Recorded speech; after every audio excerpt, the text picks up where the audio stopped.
Before I get started, just a warning that the window is open, and as per usual, it can sometimes get a bit noisy outside randomly. I apologize for nothing and will not be too worried about background noise.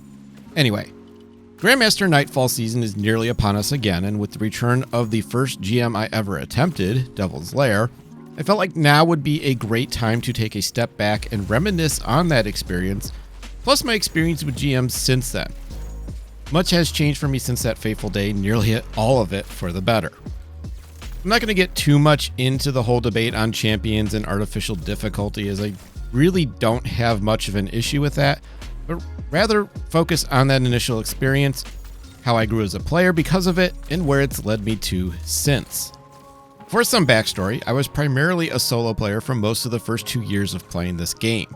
I did occasionally play with people from the first clan I was a part of, but it was pretty sporadic most of the time, as either myself or others would be on extensive breaks from the game.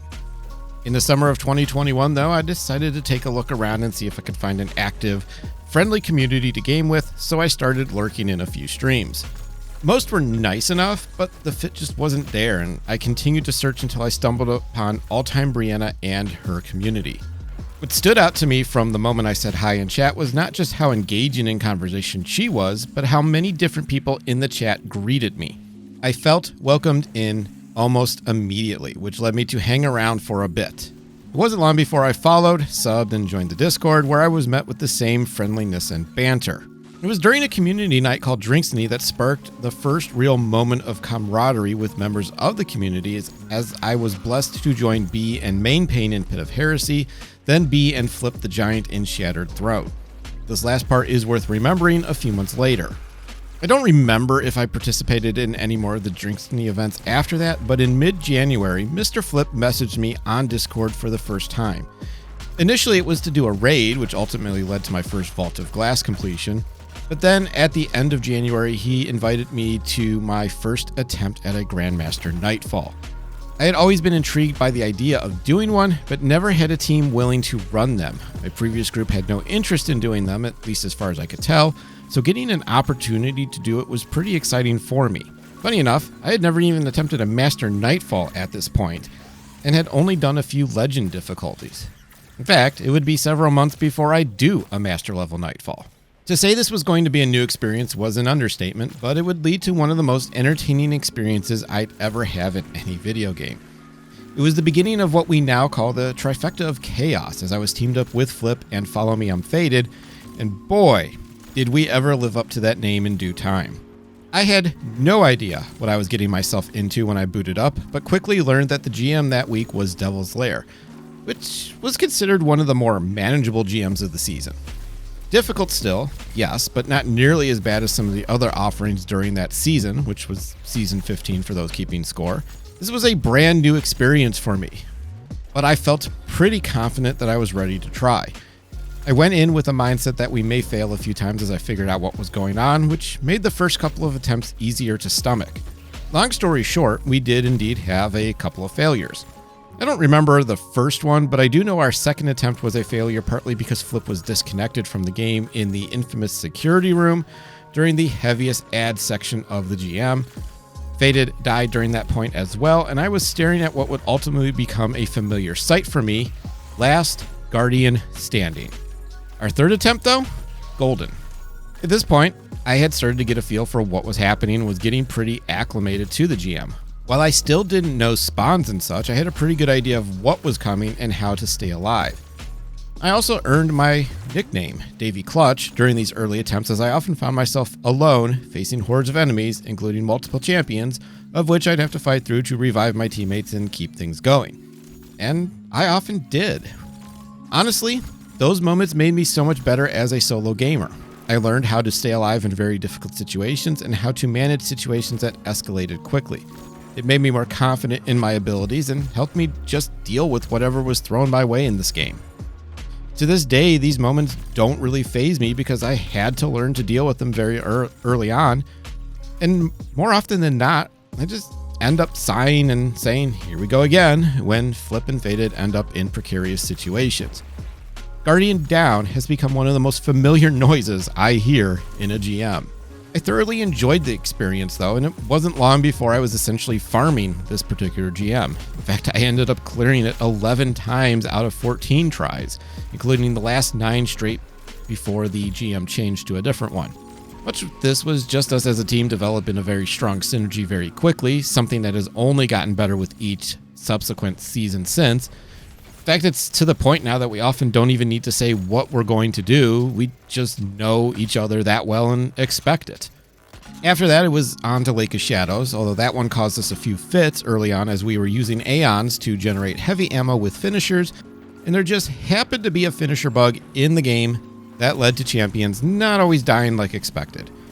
This led to one of our most infamous wipes where an unstoppable phalanx triple killed us with his shield attack after a failed finisher.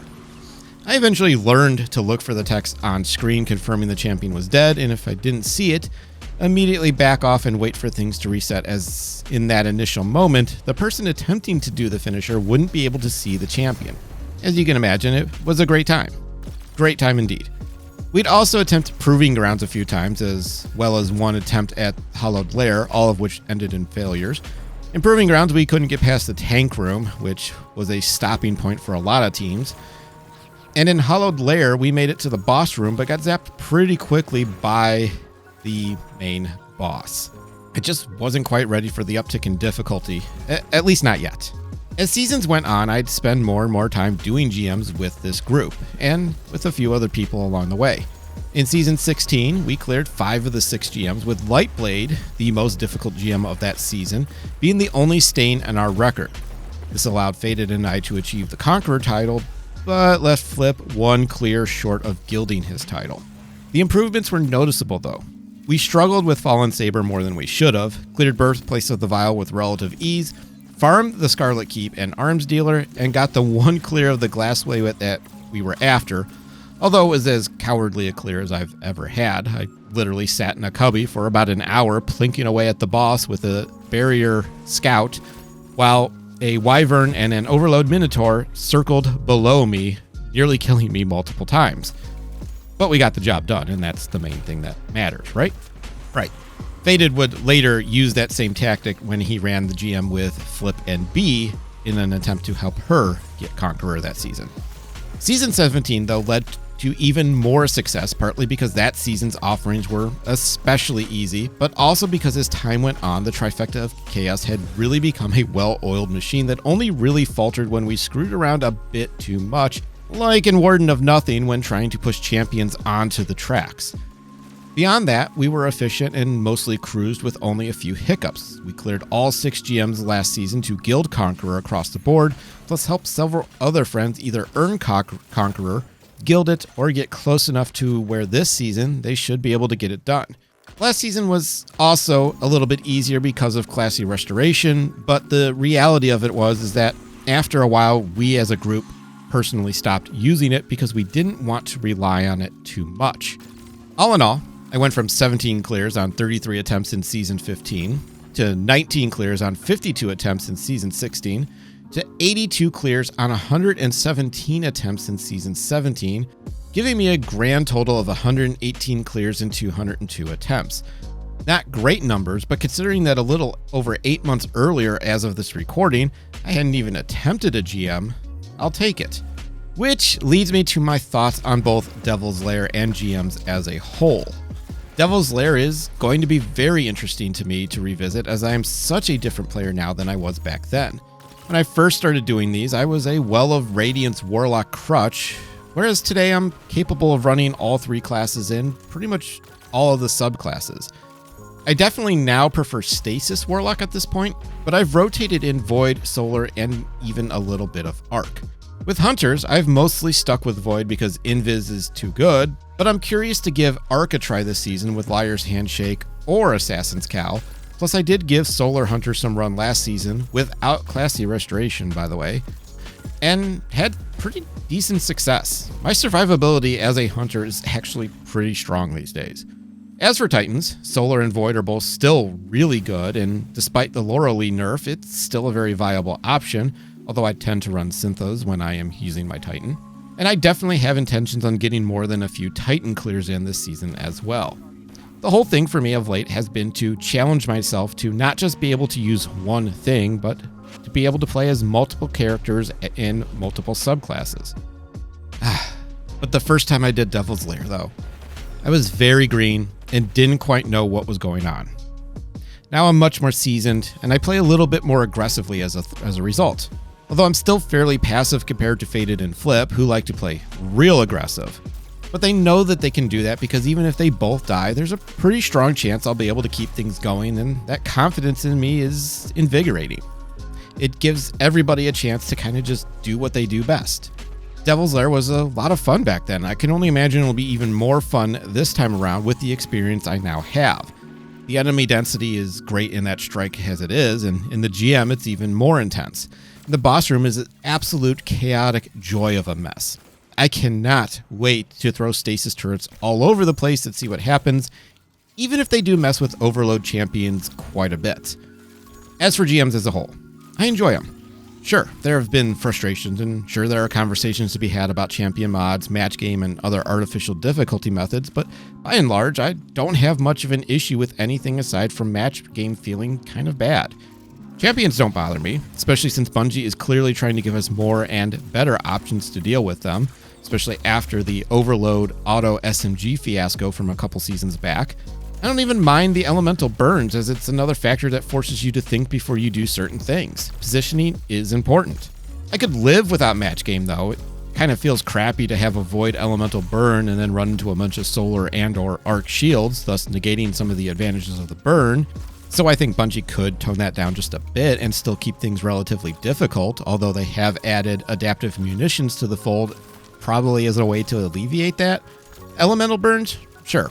I get some people hate the idea that getting hit with an elemental shot that matches the burn might one-shot kill you, but it again forces you to think about where you're going to go before you rush into the fight. And the reality is good teams will be able to overcome some of these cheap deaths. Sure, every once in a while, something wacky can happen in a GM that wipes you and you're facing the prospect of starting over, but in my limited experience, there haven't been too many moments where I've gone, what the hell just happened? Although, when it's in regard to my teammates, I do tend to say that a lot because, I mean, what the hell are you guys doing over there? And in reality, the only time it really feels bad to wipe is if you've made it to the boss room and it took 40 to 45 minutes to get there, you're out of revives and things just went south.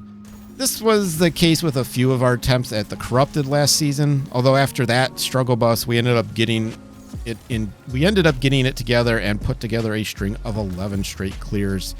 As we really got into a good rhythm, we also kind of realized we were doing the bake attempt of the boss completely wrong, and we made the adjustment and profit. But here's the reality. Part of what makes it so easy to enjoy these GMs is my team. I simply enjoy playing the game with the people I game with, and that makes all the difference in the world. No one is getting mad, no one is yelling. And to that, B, all-time Brianna, has really fostered a great community with what have become some of my favorite people ever.